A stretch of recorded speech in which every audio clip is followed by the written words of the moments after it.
Good morning, everyone. Thank you all for coming today, and thank you for a lovely introduction. So, as you can see, there are a lot of important organizations, people involved in organizing this event. But as Slaughter just told us earlier today, this is all about you guys, right? And the idea is that we're trying to motivate you to learn more about research in economics and business, right? And because of that, I'm sorry to put you guys on the spot, but can we please all stand up? Everyone? Oh, you guys don't need to stand up. And can we all move maybe a couple of rows down, if that's okay? Yeah. So that way, we can feel a little bit closer and have a bit more intimate discussion.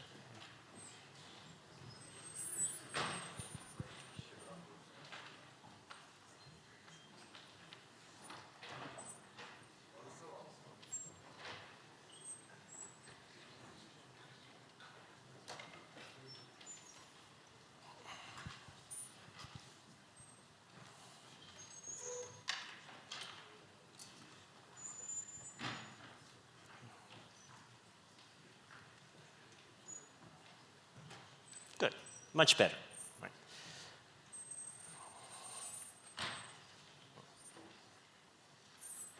All right, so my name is Yuri. I'm professor at the University of Auckland.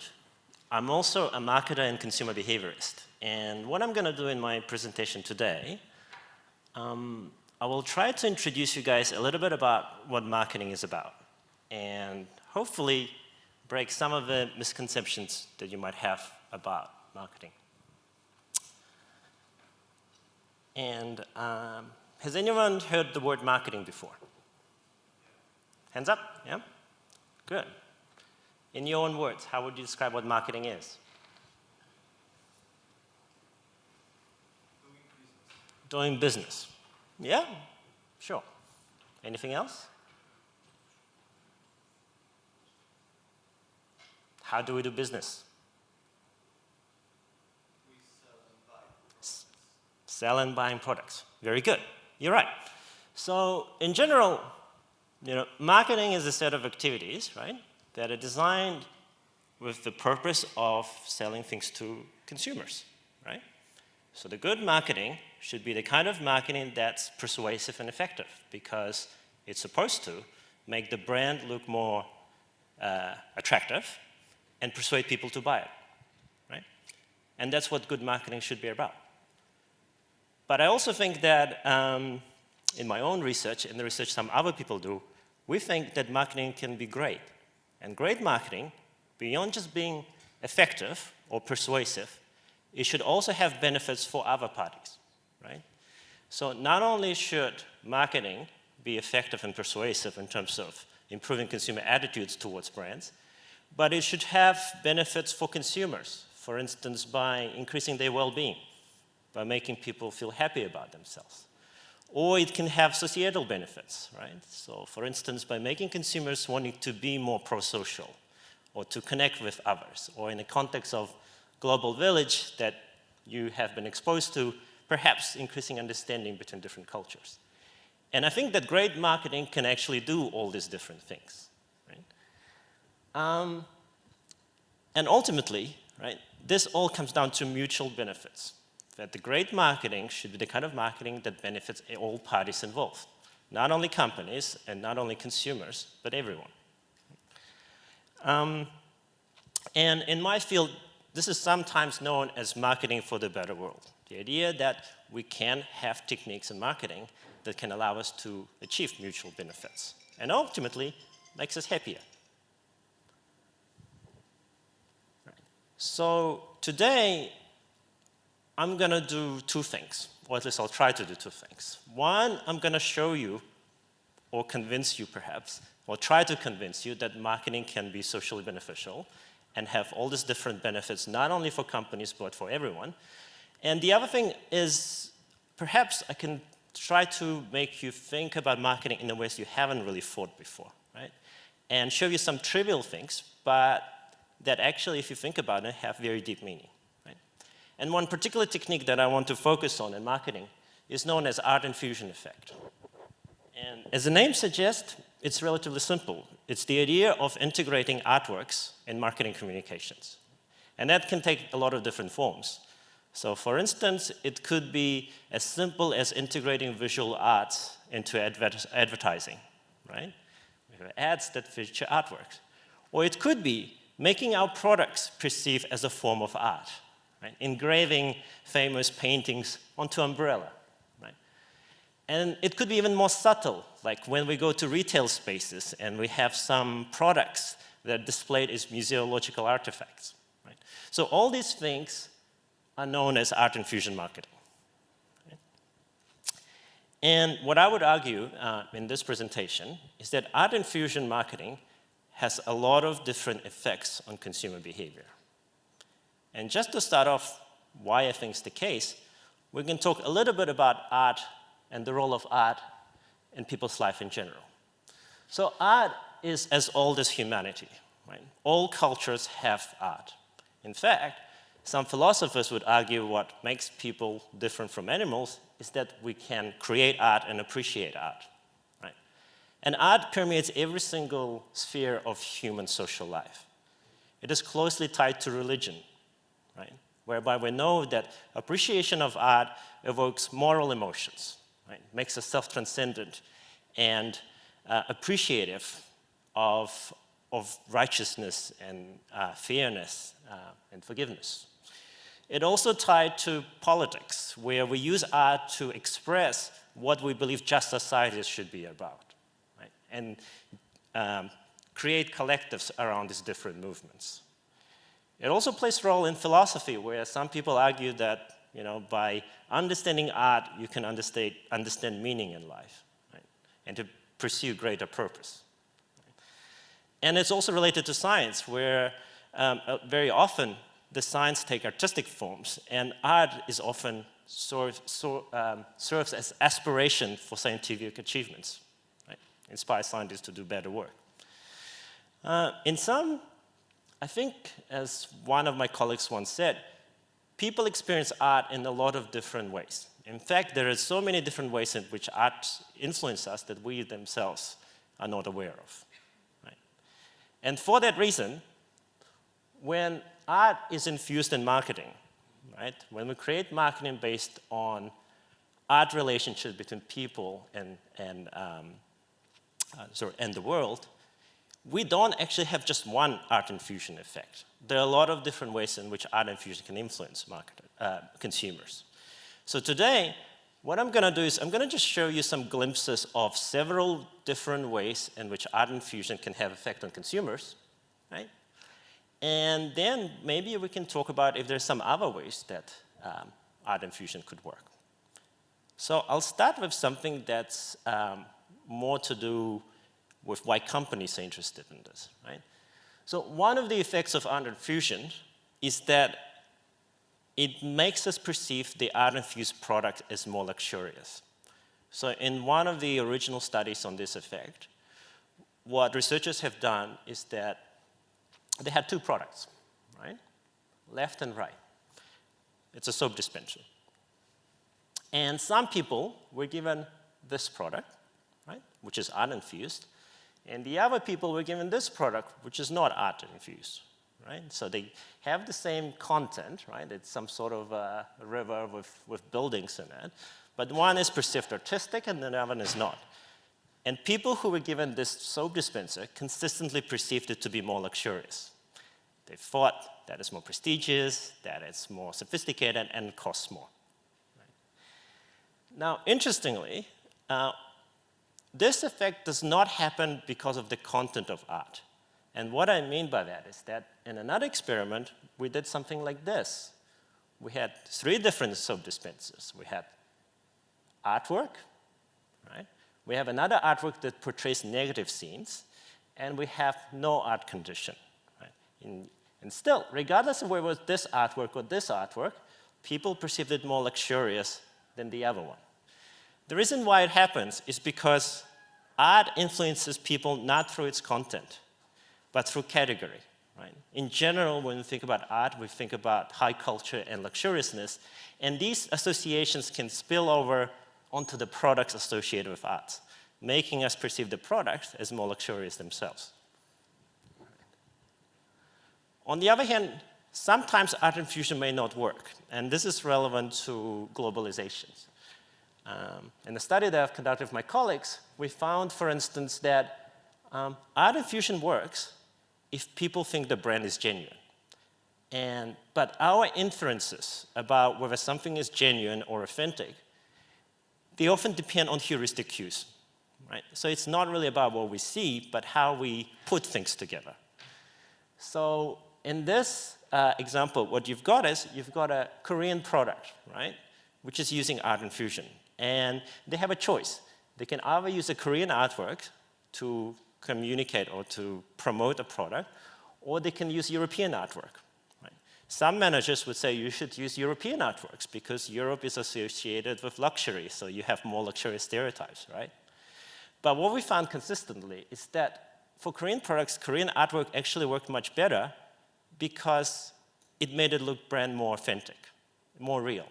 So when we infer inferences about luxury, we want things to make sense. We want them to be congruent, right? And even if something on its own might be perceived as more luxurious, it doesn't work really well when you put incongruent things together. So luxury is only one way in which art infusion can influence people.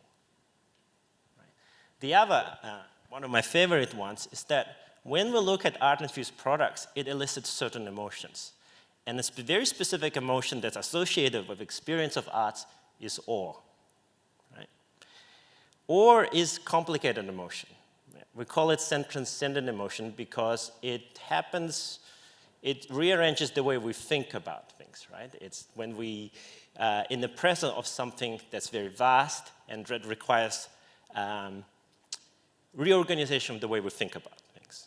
Right? But because we experience awe towards artworks, right, it has interesting effects on our preferences for other things. So for instance, we found that exposing people to art-infused products increases prosociality among people. So people becoming more generous, they're becoming more interested, for example, in donating to non-profit organizations. The other way that awe influences us is that we're becoming more long-term oriented. So if you have a choice, for example, having $5 today versus $20 in a week time, exposing to artworks makes us choose the later options, but it has more value for us in the future. That also has implications in other spheres of life. So for instance, exposure to artworks through awe can also make us reject fast food. And again, the reason why is because it makes us to see the long-term consequences of our choices, of behaviors that we make, and therefore consider the health benefits as opposed to just pleasure benefits of our choices. Right. And finally, one thing that awe does through art infusion, or art infusion through awe, is that it increases our interest in learning about new things. So people who often exposed to artworks, they're actually more curious about the world. They want to know how the world works. And that has interesting effects on such as, for instance, these people tend to be more interested in new products rather than the old products because they're curious how these products work. Now, taking it even a step further, what research has shown is that art infusion can also not only increase our interest in learning, but actually make us learn better by increasing our cognitive flexibility. So cognitive flexibility refers to human ability to make inferences or draw analogies between different things. Right? It's sort of, in simple words, it's kind of like the thing that makes you solve puzzles better. Right? And what art does, because it's, in order to enjoy art, you have to sort of understand different symbolism associated with that, it makes us sort of better in making different connections. So there is a psychologist used this very interesting exercise which asks you to find a matching pair for a card out of the 4 options given, right? So people who are exposed to art they tend to solve these puzzles much better than those that didn't. And that has implications beyond the lab settings, right? So for instance, we have found that exposure to artworks through cognitive flexibility can increase consumer preferences for brand extensions. Why? Because when brand extends to different categories, what impedes people from enjoying that brand is because they need to make sense of it. How does Armani relate to hotels or spa or drinks when they're making clothes, right? It requires a creative thinking to make these different connections. And because art allows us to make those creative connections, we tend to enjoy the extended brands more. The other interesting effect of cognitive flexibility is also that when we are cognitively flexible, we want to do things ourselves. So we found, for instance, that art infusion can help people to be more interested in self-made products, products that we make ourselves, right? Like IKEA effect, right? Rather than buying pre-made products, it's the products that we create ourselves. And more at the broader level, what art infusion can do is make us focus more on the process rather than outcomes, right? So we're more interested in how we do things and how things work as opposed to what's the ultimate outcome of it is. And this is really important not only in consumption, but in a lot of different spheres of people's life, because ultimately, it allows you to cultivate a growth mindset, right? The idea that we're always learning, that we're always changing, and if we focus on the process, who knows what the outcome would be.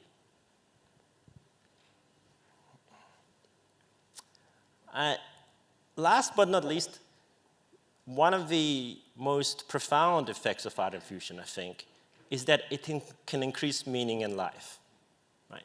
In the same way that appreciation of art often encourages us to sort of think about the world and think about our place in it, art infusion can have the same kind of effect. But importantly, this particular type of effect does not surface among all people. It tends to happen in very specific situations. And what we found that it often happens when people feel lonely. So lonely people, when you feel lonely, these people prefer the art-infused products more than people who are not lonely. And the reason why is because they see the art as a way of finding or adding additional meaning in their lives. Right? So various products like these are preferred very often when we feel more lonely, which can explain some of the trends we observed during the pandemic, right? So for instance, we know that during the pandemic, millennials felt much lonelier than some other generations, right?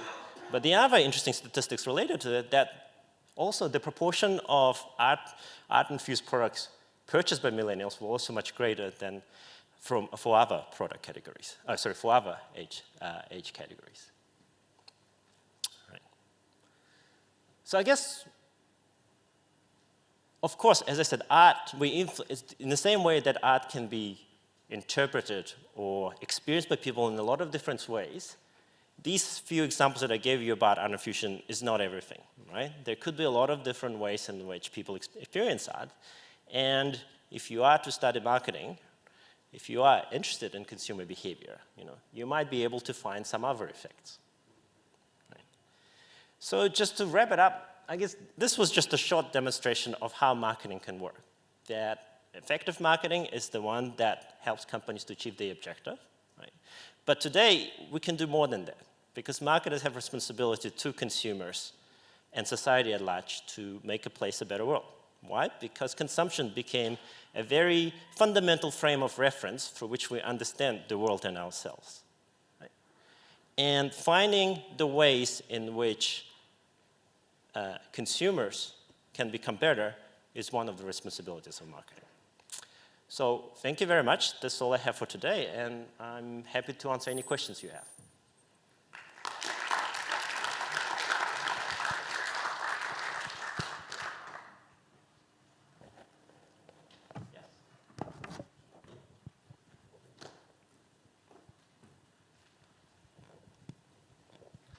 Thank you for your presentation. It was very great. All right. So I have a question about the maybe kind of an ethical conflict in marketing and art, because effective marketing can be used in situations like the propaganda, and I'm asking about whether there's a concern in like modern times that some adverts may be like over like the ethical limit or something like this, and I think it's a real concern that the marketers and the advertisers are aware of the ethical concerns like in creating those adverts, because you mentioned UNICEF ad, and I think that those ads could be like very influencing on people. Can they be too influencing sometimes? Thank you very much. That's a very excellent question. Where do I start? So I think we have to recognize that we live in consumerist societies. Right? We do everything through consumption. Right? That has benefits and it has challenges. And one of the major challenges of that is that marketers have a lot of power, as you said. And that power can be used in good ways, but it can be used in bad ways. Right? So that's the marketing side. The consumer side of it is that because we live in consumer societies, and because we have been exposed to so much advertising in our lives, you guys actually, you become much smarter than the generation before you in recognizing these attempts for persuasion. Right? So for instance, in 1970s, Coke used a very smart, at that time, technique. They co-opted rebellion. So what I mean by that is there was a Vietnam War, and Coke wanted to connect with young people. So what they did was they created an advertisement that talks about peace and global prosperity and say, do you want to have a peace? You should drink a Coke. Right? And at that time, that was the most successful campaign of the year. Coke song became the song of the year. Fast forward in 2009, Pepsi tried to do the same thing with Black Lives Matter movement. Right? They wanted to co-opt the Black Lives Matter movement, connect with young people, and to become the iconic brand for their generation. And they miserably failed. Why? Because people caught them. They knew that the commitment to that cause was not authentic. Right? And there was a huge backlash on social media, which actually helps people to, social media is a very important tool in controlling brands, in fact, because you guys can do what's called these days, cancel culture, right? You can cancel brands, right? And the brands are really scared of it, right? So, and we as marketers, we're learning about it as well, right? So I think everybody has a part to play, but at least personally, I'm hopeful that by understanding how that long-term relationships are much more important than just short-term gains, a lot of marketers actually recognizing it and moving towards the right direction. But it also comes down to the consumer responsibilization. So every time we put $1 to the brand, you kind of cast a vote for the kind of world you want to live in. Thank you.